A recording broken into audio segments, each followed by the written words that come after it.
जो टॉपिक है ये डिजिटल वोल्ट मीटर्स का है। ये डिजिटल वोल्ट मीटर्स वही वोल्ट मीटर्स हैं जो हम डीएमएम्स यूज करते हैं, जिसका डिस्प्ले डिजिटल डिस्प्ले होता है।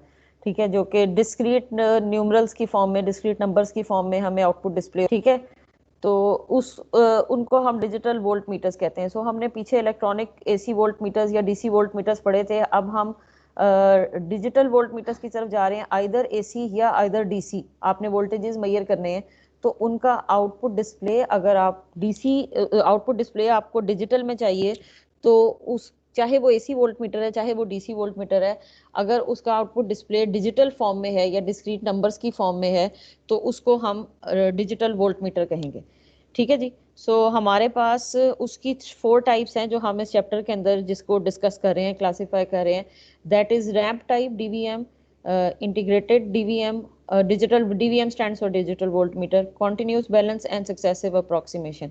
सो अगर आपने पीछे कोई डीएलडी का या डिजिटल इलेक्ट्रॉनिक्स का कोर्स पढ़ा हुआ है, तो आपको ये पता होगा कि हमारे पास ए टू डी कन्वर्टर्स होते हैं। ए टू डी कन्वर्टर्स क्या होते हैं?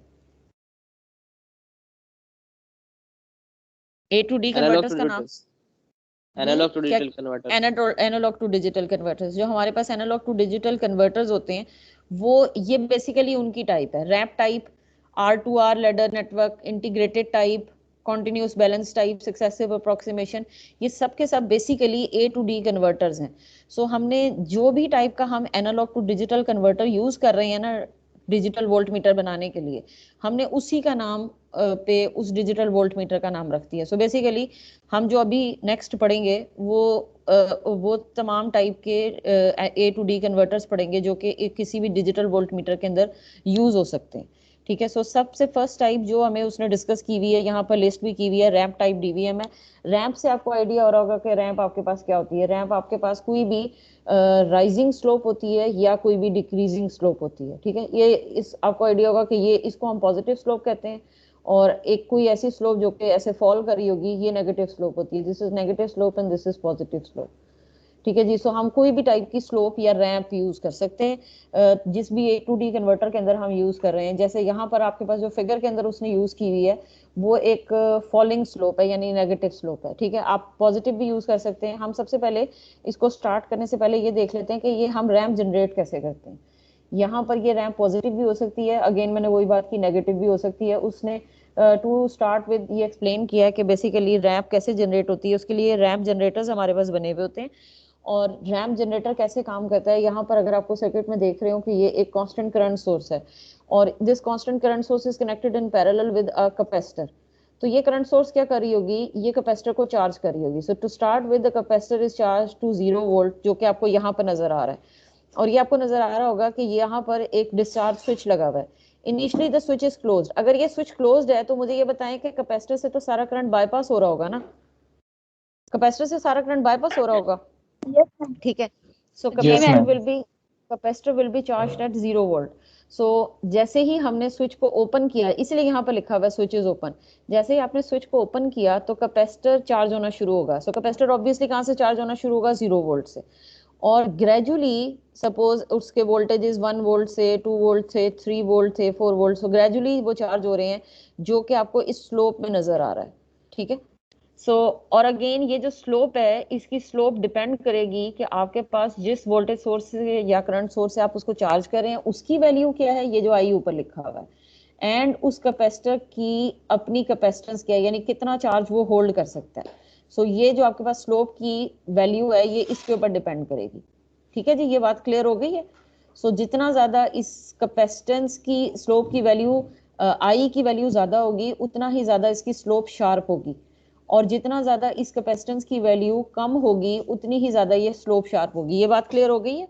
सो ग्रेजुअली आपके पास ये चार्ज होके हर अब एक मैक्सिमम वैल्यू पे पहुंचता है। कैपेसिटर किसी भी मैक्सिमम वैल्यू पे चार्ज हो जाता है। जैसे ही वो अपनी उस मैक्सिमम वैल्यू पे पहुंचता है, तो उसूलन उसके बाद इस स्लोप को एक कांस्टेंट लाइन ऐसे बन जाना चाहिए।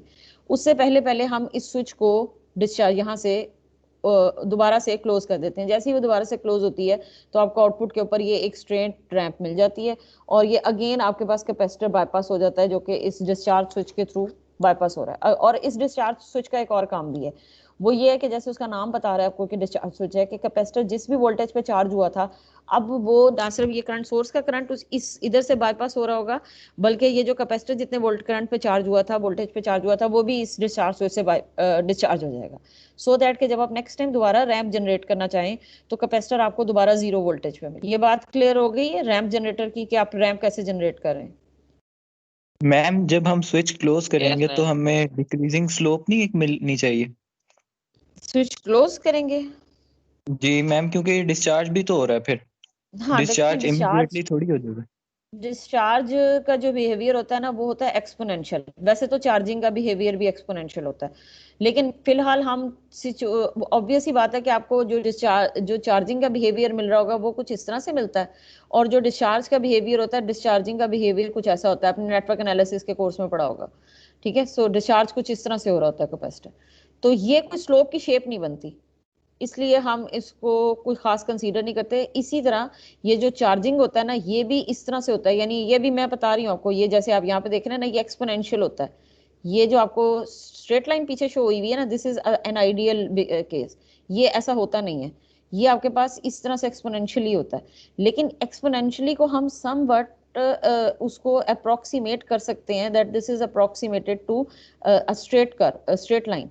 लेकिन आप जो डिक्रीजिंग है ना, उसको एक्सपोनेंशियली उससे कंपेयर नहीं कर सकते। लेकिन इसमें कोई शक नहीं है कि अगर आपने नेगेटिव स्लोप लेनी है तो हम कैपेसिटर की डिस्चार्जिंग को ही देखेंगे, ठीक है। लेकिन फॉर द मोमेंट हम सिर्फ एक ही स्लोप की बात कर रहे हैं, ठीक है मैम। ठीक है। ठीक है जी, यहाँ तक क्लियर हो गई ये बात। तो ये बात भी क्लियर हो गई कि हमारे पास जो कांस्टेंट करंट सोर्स होती है, ये उसने कांस्टेंट करंट सोर्स का मॉडल बनाया हुआ है कि आपको इसके लिए कांस्टेंट करंट सोर्स चाहिए होगी, और कांस्टेंट करंट सोर्स का बिहेवियर एक्सपोनेंशियल होता है। ये मैंने वही आपको बताया कि कैपेसिटर की अगर आपने चार्जिंग डिस्चार्जिंग को नेटवर्क एनालिसिस के कोर्स में पढ़ा हुआ है, तो कैपेसिटर चार्ज कुछ इस तरह से होता है और कांस्टेंट हो जाता है, और डिस्चार्जिंग का बिहेवियर भी उसका एक्सपोनेंशियली डिक्रीजिंग होता है, ठीक है। वो जो ई माइनस यानी जो डिस्चार्जिंग होती है, that is E minus T, and the charging is 1 minus E minus T. ये इस बिहेवियर को फॉलो कर रहा होता है। ये सॉरी एक्सपोनेंशियल में है, ये E माइनस टी जो सा है, दिस इज इन एक्सपोनेंशियल, यहाँ है पावर में, ठीक है जी। सो जो हमारे पास प्रैक्टिकल केसेस एग्जिस्ट करते हैं करंट सोर्स बनाने के लिए, यहाँ पर इसने वो करंट सोर्सेज डिस्कस की हुई है कि आपने कांस्टेंट करंट सोर्स कैसे बनानी है। सो आपने पीछे ईडीसी का कोर्स पढ़ा होगा, उसमें आपको पता है कि किसी भी कांस्टेंट करंट सोर्स को बनाने के लिए हम जनरली जेएफईटी को यूज करते हैं या बीजेटीज को यूज करते हैं। पढ़ा है ना आपने? कांस्टेंट करंट सोर्स का तो पता है ना कि आप उसके आगे लोड जो भी लगा दें, यस मैम। उसके करंट को फर्क नहीं पड़ना चाहिए उसके, यानी अगर आपके पास एक सोर्स है जो कि 1 मिली एम्पेयर का करंट सोर्स दे रही है, तो चाहे आप इसके आगे जो भी लोड लगाएं, उसको 1 मिली एम्पेयर का ही रहना चाहिए। सो हमारे पास प्रैक्टिकली लेबोरेटरी के अंदर कोई भी करंट सोर्स एग्जिस्ट नहीं करती, हमें करंट सोर्स खुद से क्रिएट करनी पड़ती है, ठीक है। सो करंट सोर्स को बनाने के लिए यहाँ पर जो सेकंड केस है उसमें इसने ओपम कनेक्ट किया हुआ है, और यहाँ पर उसने एक पीएनपी बीजेटी कनेक्ट किया हुआ है, और उसको मेक श्योर उसने किया है कि आपके पास अगर आपने उसको वाकई करंट सोर्स बनाना है। यहाँ पर आप देख रहे हैं कि इसके आउटपुट के ऊपर आप एक कैपेसिटर को ही चार्ज कर रहे हैं, और यहाँ पर भी इसके आउटपुट के ऊपर आप एक कैपेसिटर को ही चार्ज कर रहे हैं। सो बेसिकली आप कांस्टेंट करंट सोर्स के थ्रू कैपेसिटर की चार्जिंग और डिस्चार्जिंग को ही आउटपुट पे ले रहे हैं, यानी बेसिकली आपके पास ये एक कांस्टेंट करंट सोर्स वही वाला सर्किट बन रहा है जो भी आपने पीछे देखा है।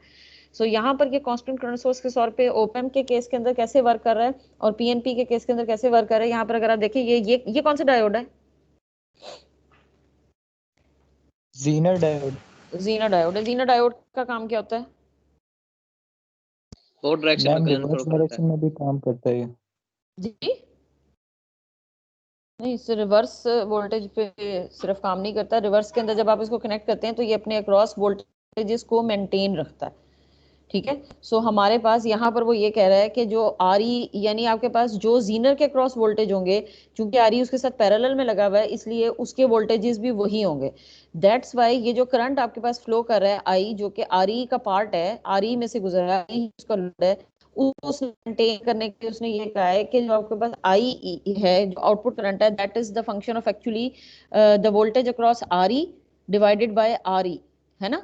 द वोल्टेज जो इसके क्रॉस वोल्टेज आ रहा है उसके डिवाइडेड बाय आर ई। सो आपने ये जो ये वाला वोल्टेज है ना जो इसके क्रॉस आपको मिल रहा है, इस वोल्टेज को मेंटेन रखने के लिए आपने ये कहा कि यहाँ पर मैंने जीनर लगा दिया। जीनर के बारे में आपको ये पता है कि एक जीनर के क्रॉस जितने भी वोल्टेज होते हैं वो उसको बढ़ने नहीं देता, ठीक है। सो पैरेलल के अंदर उसके क्रॉस जितने भी वोल्टेज आप मेंटेन रख रहे हैं, सपोज आपने इसके क्रॉस 10 वोल्ट के वोल्टेज को मेंटेन रखना है, तो वो इससे ज्यादा इस वोल्टेज को बढ़ने नहीं देगा। सो अगर ये ड्रॉप वेरी भी करता है आर ई के क्रॉस, तो ये जीनर डायोड उसको वेरी नहीं करने देगा। दैट्स वाई हमने यहाँ पर इस आर ई के क्रॉस जो वोल्टेज है that is V R E, उसको हमने इक्वल कंसीडर किया है वी जेड के। ये तो हमने इसलिए इक्वल कंसीडर किया क्योंकि ये उसके साथ पैरेलल में लगा हुआ है, लेकिन हमने और बीच में ये आपके पास वीबीई वोल्टेज भी आ रहे हैं, ये वाले वोल्टेज भी हैं, लेकिन हमने फिलहाल इसको इग्नोर किया क्योंकि हमें पता है वीबीई वोल्टेज 0.7 वोल्ट होते हैं, ठीक है। एल्स ये उसके इक्वल ही है।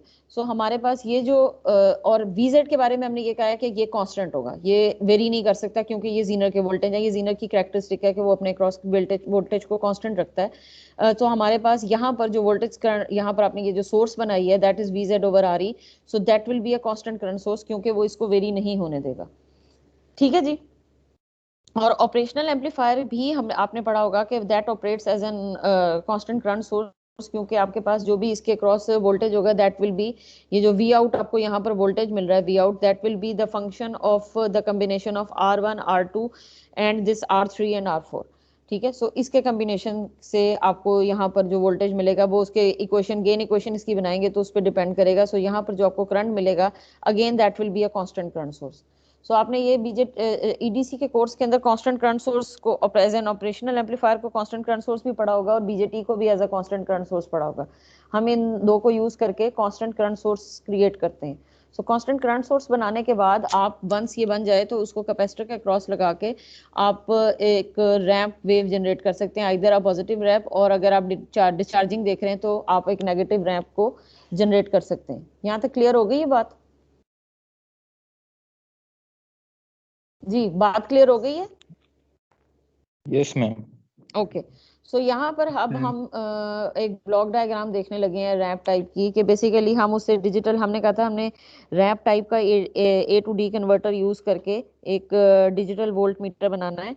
सो वो हम कैसे बनाएंगे? हमने यहाँ पर अगर आपको नजर आ रहा हो तो ये एक डीसी इनपुट वोल्टेज है। हम सपोज करते हैं that DC input voltage is of 10 volt. 10 volt के आपने डीसी इनपुट वोल्टेजेस डिटेक्ट किए हैं, अप्लाई किए हैं, जो कि आपको, और ये रेंजिंग अटेनुएटर एंड रेंजिंग सर्किट में आपको पहले ही बता चुकी हूँ, पीछे हमने पढ़ा है कि रेंजिंग एंड अटेनुएटर सर्किट क्या होता है।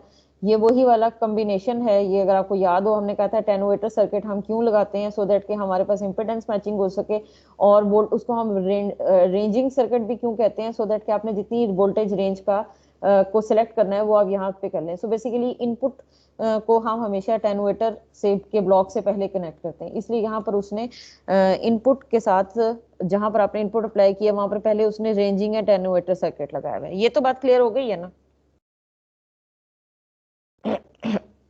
ये बात क्लियर हो गई है? Yes ma'am.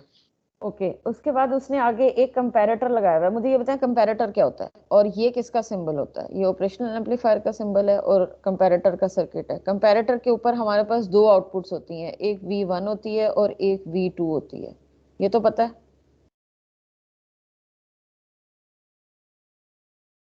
पता है ना ये? कंपैरेटर पढ़ा हुआ है आपने?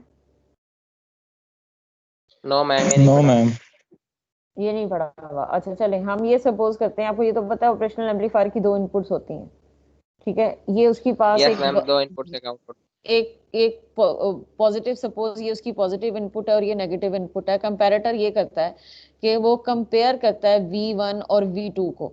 सो as long as V1 is greater than V2, suppose करते हैं that this is giving a positive one output, ठीक है। यानी जब तक आपके पास जो इन्वर्टिंग नॉन इन्वर्टिंग इनपुट है वो ग्रेटर है, यानी आपके पास V1 माइनस V2 की वैल्यू जब भी 0 से ज्यादा आ रही होगी, इसका मतलब वो 1 दे रहा होगा। ये बात क्लियर हो गई? सो यहाँ पर आपने क्या किया, यस अगर आप मैम। नोटिस करें तो आपने इसकी जो पॉजिटिव इनपुट है उसके ऊपर आप 10 वोल्ट अप्लाई करें और नेगेटिव क्या अप्लाई करें? नेगेटिव आप क्या अप्लाई कर रहे हैं? नेगेटिव वाली इनपुट जो रैम आप रैम इसकी है that is a RAM generator. अच्छा, रैम जनरेटर के बारे में आप देख लें कि रैम जनरेटर जो यहाँ पर यूज हो रहा है ना वो ये डिक्रीजिंग स्लोप यूज कर रहा है।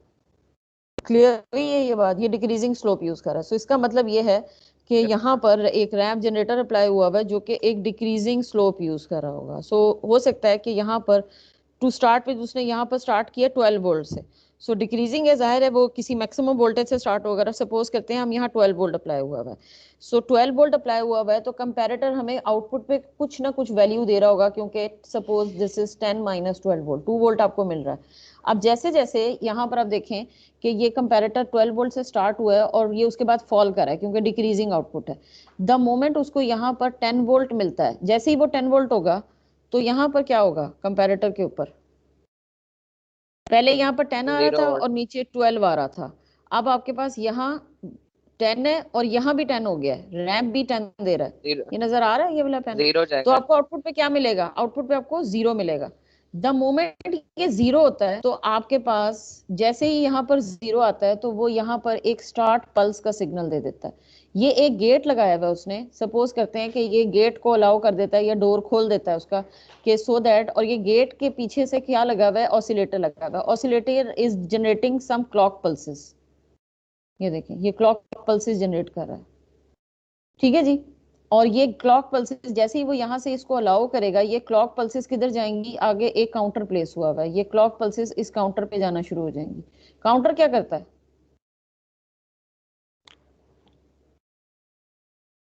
काउंटर क्या करता है?